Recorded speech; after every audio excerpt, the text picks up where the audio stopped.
दोस्तों, आज जानते हैं ओडिशा विधानसभा के चुनाव के बारे में।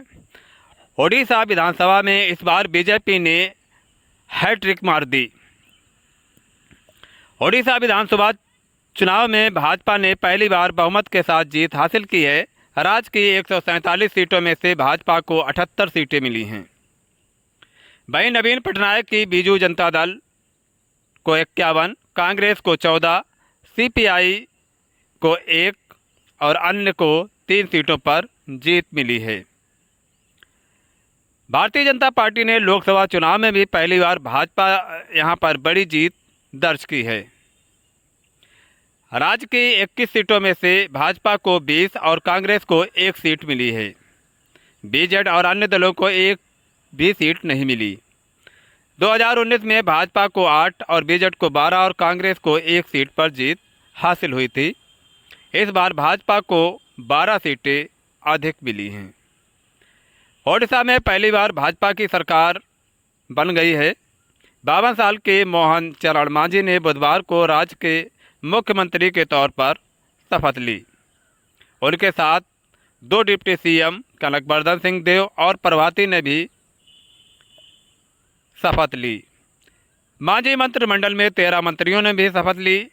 इनमें सुरेश पुजारी, रवि नारायण नायक, नित्यानंद गोंड, कृष्ण चंद्र पात्रा, पृथ्वीराज हरिचंदन, मुकेश महालिंग, विभूति भूषण जेना, कृष्णचंद्र महापात्रा, गणेश राम सिंह खुंटिया, सूर्यवंशी सूरज, प्रदीप बाल सामंता, गोकुलानंद मल्लिक और संपत कुमार स्वयं शामिल हैं।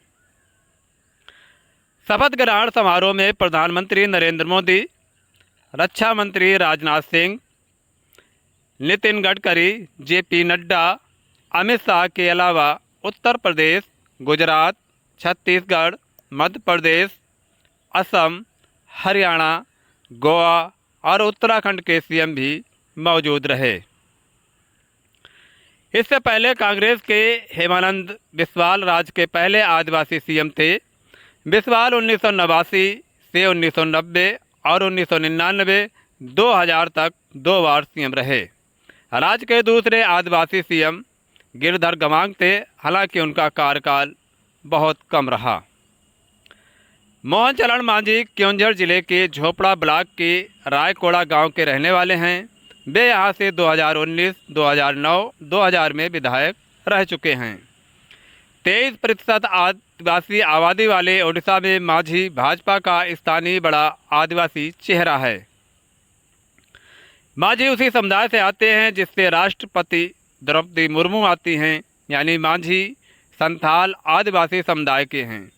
ओडिशा में मिशनरीज द्वारा आदिवासियों के धर्म परिवर्तन का मुद्दा बहुत बड़ा है।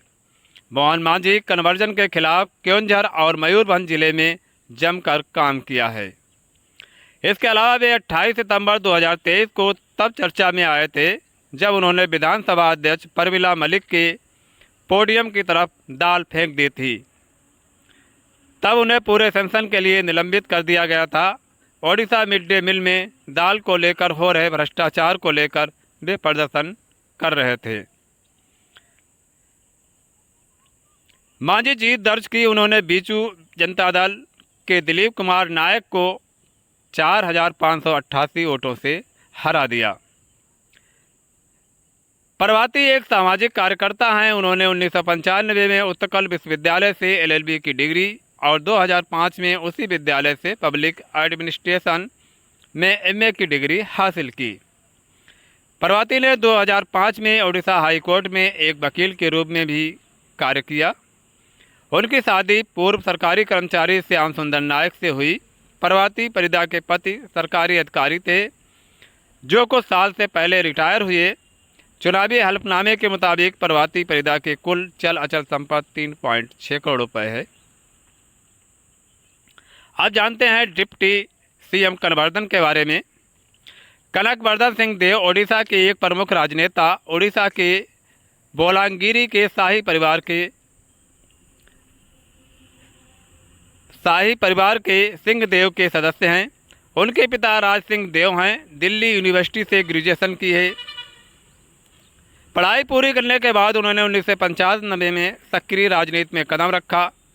केवी सिंह देव बोलंगीर जिले के पटनागढ़ निर्वाचन क्षेत्र से चुनाव लड़ा और वे विधानसभा के लिए चुने गए।